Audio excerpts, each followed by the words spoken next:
Talent acquisition life cycle कहने का मतलब है कि किस तरीके से टैलेंट को एक्वायर किया जाता है ऑर्गेनाइजेशन में। एम्प्लॉय को रिक्रूट किस तरीके से किया जाता है। तो ब्रॉडली अगर हम बात करें तो तीन इंपॉर्टेंट स्टेप होते हैं। सबसे पहले जॉब एनालिसिस होता है। जॉब एनालिसिस में क्या होता है कि यहाँ पर कौन से ऑर्गेनाइजेशन में कौन सी पोस्ट है, उसको उस पोस्ट पे कौन सी ड्यूटीज परफॉर्म करनी होंगी, क्या रिस्पॉन्सिबिलिटीज होंगी उस पोस्ट के लिए, और उस ड्यूटी रिस्पॉन्सिबिलिटी को परफॉर्म करने के लिए एम्प्लॉय के अंदर क्या स्किल्स होनी चाहिए, क्या नॉलेज होनी चाहिए, क्या ट्रेनिंग उसके पास होनी चाहिए, क्या क्वालिफिकेशन उसकी होनी चाहिए। क्लियर।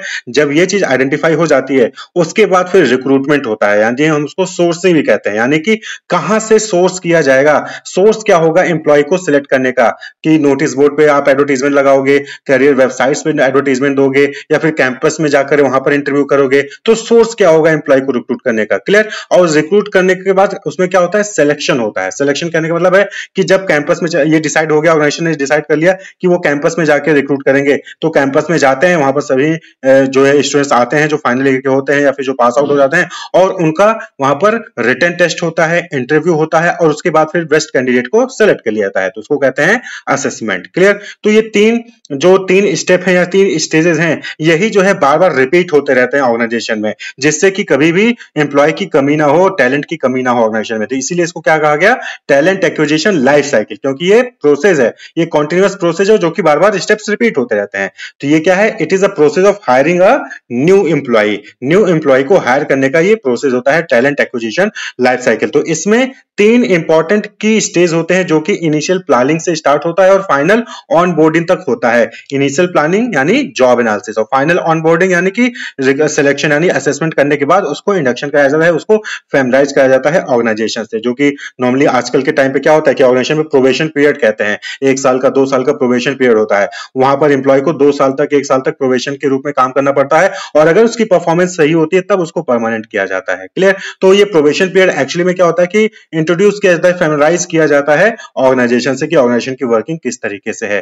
तो फैमिलाइज कब किया जाएगा, जब वो सिलेक्ट हो जाएगा ना, यानी उसका असेसमेंट हो चुका है, उसका सिलेक्शन हो चुका है। तो यहाँ पर कितने स्टेजेस हैं, 3 स्टेजेस हैं। जॉब एनालिसिस, जहां पर प्लानिंग की जाती है, स्ट्रेटजी तैयार किया जाता है। प्लानिंग करने का मतलब क्या हो गया कि जॉब एनालिसिस में हम क्या करते हैं कि जॉब एनालिसिस में हम ये चीज देखते हैं कि कौन सी पोस्ट वैकेंट है, उस पोस्ट में कौन सी ड्यूटीज परफॉर्म की जाती थी, उस पोस्ट पे जो भी रहेगा उसकी रिस्पॉन्सिबिलिटीज क्या होंगी, उसको पहले प्लान किया जाएगा, और उस पोस्ट को परफॉर्म करने के लिए क्या एजुकेशन क्वालिफिकेशन होनी चाहिए, क्या स्किल्स होनी चाहिए, क्या नॉलेज होनी चाहिए कैंडिडेट के पास। इस सभी चीजों को प्लान किया जाता है और उसको स्ट्रेटजी तैयार की जाती है। फिर सोर्सिंग की जाती है। सोर्सिंग करने का मतलब है कि कहां से आप जो है कैंडिडेट को लेकर आओगे। कैंपस इंटरव्यू जाओ, कैंपस प्लेसमेंट करोगे, करियर वेबसाइट पे नोटिस डालोगे, या फिर जो है न्यूज़पेपर में एडवर्टाइजमेंट डालोगे, उसको देखकर एम्प्लॉय जो कैंडिडेट है वो अप्लाई करेंगे। और उसके बाद जब आप ये फाइनल कर लेते हो कि सोर्सिंग का तरीका क्या होगा, और जब आपके पास ढेर सारे कैंडिडेट्स आ जाते हैं, कैंडिडेट्स का एप्लीकेशन आ जाता है, फिर आप क्या करते हो, उनका असेसमेंट करते हो, यानी कि स्क्रीनिंग और इंटरव्यू होता है। तो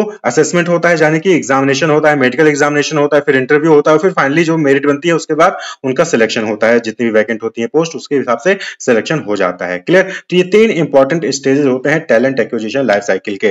तो आफ्टर असेसमेंट, असेसमेंट जब हो जाता है उसके बाद फिर फाइनली क्या होता है कि एम्प्लॉय को ऑन बोर्ड किया जाता है, यानी कि एम्प्लॉय को ऑर्गेनाइजेशन में ज्वाइन कराया जाता है। उसको बताया जाता है कि उसका ऑफिस कहाँ होगा, उसको उसका बॉस कौन होगा, उसका सुपीरियर कौन होगा, सबऑर्डिनेट्स कौन होंगे, किसके साथ काम करना होगा, उसकी रोल रिस्पॉन्सिबिलिटीज क्या होंगी, वो सारी चीजें जो है उसको वहां पर डिस्क्राइब की जाती हैं। उसके बारे में ऑर्गेनाइजेशन से फैमिलाइज किया जाता है। क्लियर। तो ये प्रोसेस क्या है, ये प्रोसेस कॉन्टिन्यूअस है भाई। एक बार आपने रिक्रूटमेंट कर लिया, उसके बाद क्या दोबारा नहीं आएगा भाई। कुछ लोग रिटायर होंगे, कुछ लोग छोड़ के चले जाएंगे। क्लियर। कुछ का ट्रांसफर हो जाएगा, तो ऐसे में वैकेंसी हमेशा रहती है। तो वैकेंसी ना रहे, अगर वैकेंसी रहेगी तो वहां पर काम हैम्पर होगा ऑर्गेनाइजेशन का। इसलिए लगातार जो है ये प्रोसेस चलता रहता है टैलेंट एक्विजिशन का। तो जैसे ही कोई वैकेंसी होती है तो तुरंत ये सारा प्रोसेस फिर से स्टार्ट हो जाता है कि पोस्ट कौन सी है जिसके लिए वैकेंसी है, उस पोस्ट पे कौन सी ड्यूटीज रिस्पॉन्सिबिलिटीज हैं, उसके लिए क्या क्वालिफिकेशन होनी चाहिए, फिर सोर्सिंग क्या होगा, न्यूज़पेपर में डालना है एडवर्टाइजमेंट, या फिर ऑर्गेनाइजेशन के बाहर जो नोटिस बोर्ड है वहां पे वैकेंसी का एडवर्टाइजमेंट देना है, या फिर कैंपस में जाके प्लेस करना है। फिर उनका असेसमेंट होगा, उनका रिटन टेस्ट होगा, इंटरव्यू होगा, और उसके बाद फिर फाइनली सिलेक्ट कर लिए जाते हैं। क्लियर। ये पूरा प्रोसेस होता है टैलेंट एक्विजिशन लाइफ साइकिल का। जॉब एनालिसिस का मतलब क्या होता है? Systematic process of collecting the information on nature of a job, qualities and qualification required to a job, physical and mental. यानी कि कौन सी क्वालिटी चाहिए, फिजिकल क्वालिटी क्या चाहिए, मेंटल क्वालिटी क्या चाहिए, क्या है जॉब का नेचर, किस टाइप के वहाँ पे टास्क को परफॉर्म करना पड़ेगा, क्या क्वालिटीज चाहिए होंगे एम्प्लॉयज़ की, क्या क्वालिफिकेशन हो चाहिए एम्प्लॉयज़ को उस जॉब को परफॉर्म करने के लिए, इसको पूरा एनालाइज करिए। तब उसके बाद ही तो आप एग्जैक्टली किस टाइप का टैलेंटेड एम्प्लॉय चाहिए, किस स्किल का एम्प्लॉय चाहिए, तभी तो आप आइडेंटिफाई कर पाओगे जब आपको उस जॉब के बारे में पता होगा कि जॉब में एक्चुअली परफॉर्म करना क्या है। अब जॉब परफॉर्म करना है मार्केटिंग का, उसमें मार्केटिंग में भी सेल्स का जॉब परफॉर्म करना है और आपको ये चीज़ पता ही नहीं है, आप कोई भी फाइनेंस का एम्प्लॉय ढूंढ के लेके चले जाओगे जिसकी कैपेबिलिटी, जिसकी टैलेंट किस में है, फाइनेंस में, जो माहिर है कम्युनिकेशन में, आप उसको उठा के लेके आ जाओगे अकाउंटिंग में, तो वो नहीं बैठेगा। तो आपको सबसे पहले राइट एम्प्लॉय को आइडेंटिफाई करने के लिए जॉब को एनालाइज करना होगा कि जॉब जिस भी पोजीशन के लिए आपको टैलेंट एक्वायर करना है, एक्विजिशन करना है, उस पोजीशन के बारे में जानना होगा। That is job analysis. Deals with the anatomy of the job. Anatomy of the job यानी कि जॉब के पूरे एक एक पॉइंट और एक एक पहलू से, जॉब का nature, task, performance, duties, superior कौन होगा, सबऑर्डिनेट कौन होगा, साथ में कौन करेगा उस जॉब में, आपके साथ कौन काम करेगा, ये सारी चीज़ें क्या है उसमें हम जो है पढ़ते हैं। तो the aim of job analysis is to answer question सच है। तो जॉब एनालिसिस क्यों करते हैं? तो कुछ क्वेश्चन के आंसर के लिए, जैसे what is the purpose of the job, यानी उस जॉब का पर्पज क्या है। जब पर्पज पता होगा तभी तो उसके अकॉर्डिंग आप एम्प्लॉय को सर्च करेंगे, उस टाइप के टैलेंटेड पर्सन को सर्च करेंगे। What physical and mental task does the job holder undertake, यानी उस जॉब को परफॉर्म करने के लिए किस टाइप का फिजिकल और मेंटल जो है क्या कहते हैं कि टास्क जो है परफॉर्म करना पड़ेगा एम्प्लॉय को। When is the job to be perform, उस जॉब में कब परफॉर्मेंस करनी है, यानी कि दिन में काम करना है, रात में काम करना है, शाम को काम करना है, किस टाइप का है। कई सारे ऑर्गेनाइजेशन है जहाँ पे शाम को होता है, कहीं पे रात में होता है, कहीं पे दिन में काम होता है, तो कब वो जॉब परफॉर्म करना है। Where is the job to be perform, और जॉब कहाँ परफॉर्म होगा, ऑफिस के अंदर होगा, मार्केट में होगा, पहाड़ों में होगा या फिर कहीं और होगा, कहाँ पे जॉब परफॉर्म किया जाएगा। घर बैठ के भी जॉब परफॉर्म किया जा सकता है। What are the conditions required to for the job to be perform, किस टाइप का कंडीशन चाहिए, यानी कि आपको एसी वाला रूम चाहिए या फिर ओपन एयर चाहिए, किस टाइप की कंडीशन चाहिए, वो भी आपको जो है वहाँ पे बतानी होगी। तो ये जॉब एनालिसिस में यही सारी चीज़ें हम जो आइडेंटिफाई करते हैं।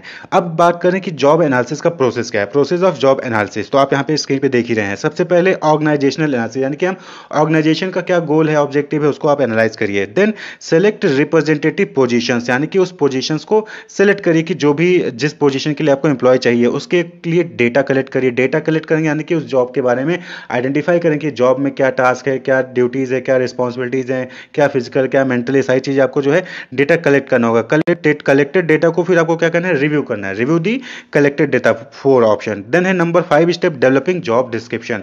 जब आपने डेटा कलेक्ट कर लिया किसी पर्टिकुलर जॉब के लिए, भाई जॉब एनालिसिस करें तो उसके लिए आपको डेटा कलेक्ट करना है। डेटा कलेक्ट करने के बाद उसको आपने डेटा कलेक्ट को रिव्यू किया, रिव्यू करने के बाद आपने जॉब डिस्क्रिप्शन बना लिया और जॉब जो है स्पेसिफिकेशन बना लिया, यानी कि उस जॉब के लिए क्या क्या डिस्क्राइब किया, जॉब को डिस्क्राइब किया कि क्या क्या टास्क परफॉर्म करने। जॉब स्पेसिफिकेशन मतलब कि उस टास्क को परफॉर्म करने के लिए क्या क्या क्वालिटीज चाहिए एम्प्लॉय के अंदर, वो आपने डेवलप कर लिया। तो यही जॉब एनालिसिस हो गया। ये प्रोसेस जॉब एनालिसिस का, जॉब स्पेसिफिकेशन तक ही जॉब एनालिसिस का प्रोसेस है। तो ऑर्गेनाइजेशन एनालिसिस किया कि ऑर्गेनाइजेशन में कौन कौन सी पोजीशन खाली हैं, उस पोजीशन को, किसी एक पोजीशन को आपने सेलेक्ट किया, रिप्रेजेंटेटिव पोजीशन को सिलेक्ट किया, उसके ऊपर जो है डेटा कलेक्ट किया। डेटा कलेक्ट करने के बाद आपने डेटा को रिव्यू किया, रिव्यू करने के बाद आपने क्या स्पेसिफिकेशन है, क्या डिस्क्रिप्शन है उस जॉब का, आपने उसको डेवलप कर लिया है। अब अगला काम क्या हो जाता है, फिर attracting and recruitment of the skilled employee. तो अब अगला जो टॉपिक है that is technique of job analysis. आप जॉब एनालिसिस आप करेंगे कैसे, तो आपने देखा ना अपनी डेटा कलेक्ट करना है, तो डेटा कलेक्ट कैसे करेंगे। एक्चुअली में यहाँ पे क्वेश्चन ये है, तो डेटा कलेक्ट कैसे कर सकते हैं, पर्सनल ऑब्जर्वेशन से। आप जो है जो भी यहाँ पे जॉब एनालिसिस कर रहा होता है एम्प्लॉय ऑर्गेनाइजेशन में, वो उस पोस्ट को देखेगा, उसको ऑब्जर्व करेगा कि क्या क्या एम्प्लॉय कर रहा है, क्या क्या उसको करना पड़ता है, कब करता है, कैसे करता है, सारी चीज़ें उसको ऑब्जर्व करेगा, उसके बाद डेटा कलेक्ट कर लेता है। या फिर सेंडिंग आउट क्वेश्चनर, क्या हुआ, हमने क्वेश्चनर भेज दिया, क्वेश्चनर को फिल करिए कि इस टास्क को परफॉर्म करने के लिए क्या क्या चीज़ें चाहिए होता है, आपने क्वेश्चनर से जो है डेटा कलेक्ट कर लिया। मेंटेनेंस ऑफ लॉग रिकॉर्ड, यानी कि आपने लॉग इन का रिकॉर्ड मेंटेन करके रखा है, वो आप उसके हिसाब से जो है डेटा कलेक्ट कर लीजिए कि कब कहाँ कैसे क्या क्या काम हुआ है। रिकॉर्ड से आप जो है डेटा उठा सकते हैं। वहीं पे कंडक्टिंग पर्सनल इंटरव्यू, आप जो है इंटरव्यू भी ले सकते हैं, या तो क्वेश्चनर के थ्रू, या तो आप जो है ऑब्जर्वेशन के थ्रू कर लिए, या फिर आप जो है इंटरव्यू के थ्रू कर ले रहे हैं। इंटरव्यू आपने ले लिया, पूछा कि क्या करना पड़ता है, कब करना पड़ता है, कितना प्रेशर लेना पड़ता है, क्या क्या क्वालिटीज़ होनी चाहिए, आपने इंटरव्यू लेके भी डेटा कलेक्ट कर सकते हैं। तो ये जॉब एनालिसिस का टेक्निक है। अब बात कर लें कि जॉब एनालिसिस में जॉब डिस्क्रिप्शन और जॉब स्पेसिफिकेशन क्या होता है। जॉब डिस्क्रिप्शन पहले बताया कि जॉब डिस्क्रिप्शन यानी कि जॉब को डिस्क्राइब करना, यानी कि जॉब में क्या क्या टास्क परफॉर्म करने पड़ेंगे वो चीज़ डिस्क्राइब करना। वहीं पे जॉब स्पेसिफिकेशन मतलब कि जो जॉब डिस्क्राइब किया है आपने उसको परफॉर्म करने के लिए क्या क्या क्वालिटीज़, क्या क्या एक्सपीरियंस, क्या क्या एक्सपर्टीज, नॉलेज होनी चाहिए एम्प्लॉय के अंदर, दैट इज जॉब स्पेसिफिकेशन। तो जॉब डिस्क्रिप्शन क्या हो जाएगा, job description tells all about the task and responsibilities expected to be performed, यानी किसी जॉब में क्या टास्क, क्या रिस्पॉन्सिबिलिटीज परफॉर्म करने हैं उसको जॉब डिस्क्रिप्शन कहते हैं। वहीं पे जॉब स्पेसिफिकेशन क्या होता है, tells the level of experience and skills that a candidate must have to be selected for the job, यानी किसी जॉब के लिए सिलेक्ट होने के लिए क्या एक्सपर्टीज, क्या एक्सपीरियंस, क्या स्किल्स होने चाहिए किसी कैंडिडेट के अंदर, वो जॉब स्पेसिफिकेशन शो करता है। Job description tells your what you must do when selected, तो जॉब डिस्क्रिप्शन में क्या होता है कि जब कोई कैंडिडेट सेलेक्ट हो जाता है तो उसको क्या करना होगा जॉब में वो बताता है जॉब डिस्क्रिप्शन। वहीं पे job specification tells you what you must have to be selected for a job, job specification में क्या होता है कि आपके अंदर क्या होना चाहिए कि आप किसी पर्टिकुलर जॉब के लिए सेलेक्ट हो सकते हैं, यानी कि स्किल्स, यानी कि एक्सपर्टीज।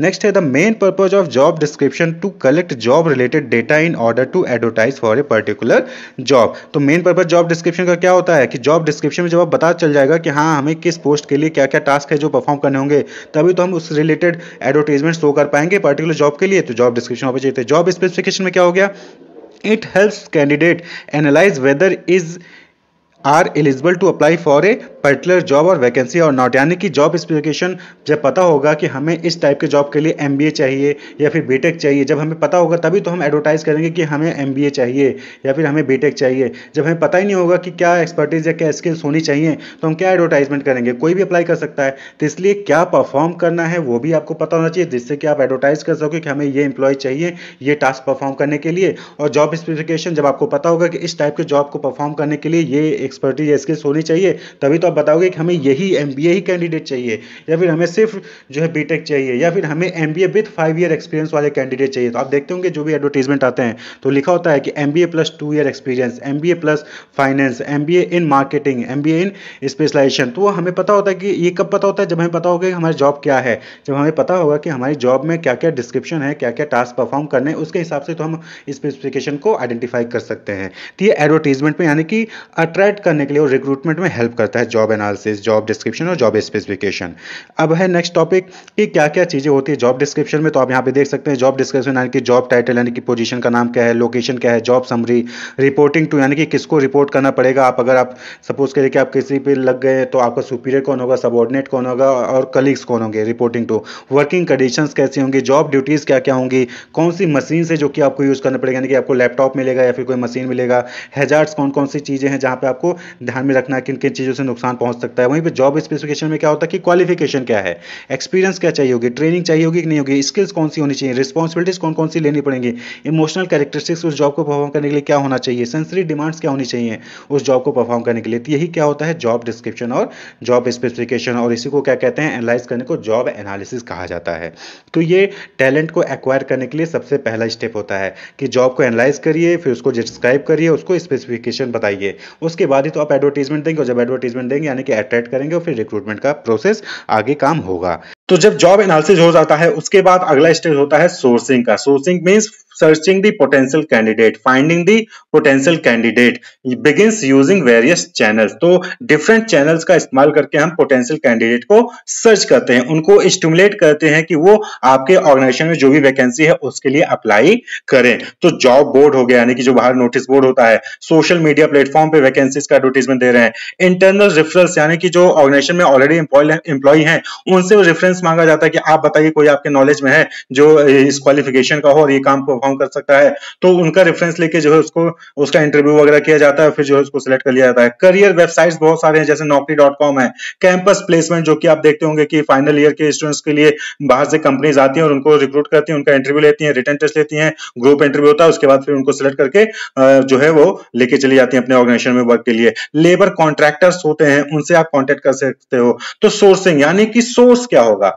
आप जो है टैलेंट को एक्वायर करना चाहते हो तो उसके लिए आपका सोर्स क्या है, कहां से आप कैंडिडेट को सर्च करोगे, क्लियर। तो सोर्सिंग, और जब सोर्सिंग क्लियर हो जाती है कि कहां से आपको कैंडिडेट को जो है वहां पर रिक्रूट करना है, तब आता है अगला स्टेप असेसमेंट। असेसमेंट यानी कि आप चाहे करियर वेबसाइट का इस्तेमाल कर रहे हो, चाहे सोशल मीडिया का, चाहे कैंपस प्लेसमेंट जा रहे हो, लेकिन जब आप कैंपस प्लेसमेंट जाते हो तो वहां पर से बहुत सारे बच्चे होंगे, तो वहां से कौन सा कैंडिडेट है जो सही होगा आपके ऑर्गेनाइजेशन के लिए, आपकी जो भी वैकेंसी है उसके लिए, तो उसके लिए आप असेसमेंट करते हो, यानी कि उनको जो है एग्जामिन करोगे, उनका रिटन टेस्ट लोगे, उनका ग्रुप इंटरव्यू कराओगे, फिर पर्सनल इंटरव्यू करवाओगे, और फिर फाइनली जो मेरिट बनेगी, मेरिट करने के बाद उनका जो है सिलेक्शन हो जाता है। तो it is a structured process to evaluate and employees skills, competencies and potential. तो असेसमेंट में क्या होता है, असेसमेंट में हम एम्प्लॉय के स्किल्स को, कॉम्पिटेंसीज को, पोटेंशियल को इवैल्यूएट करते हैं, चेक करते हैं कि क्या जो हमारे यहाँ पे वैकेंसी है उसके लिए वो कैंडिडेट के पास नॉलेज है, वो स्किल्स है कि नहीं है, clear. To select best candidate for the vacant position in the organisation.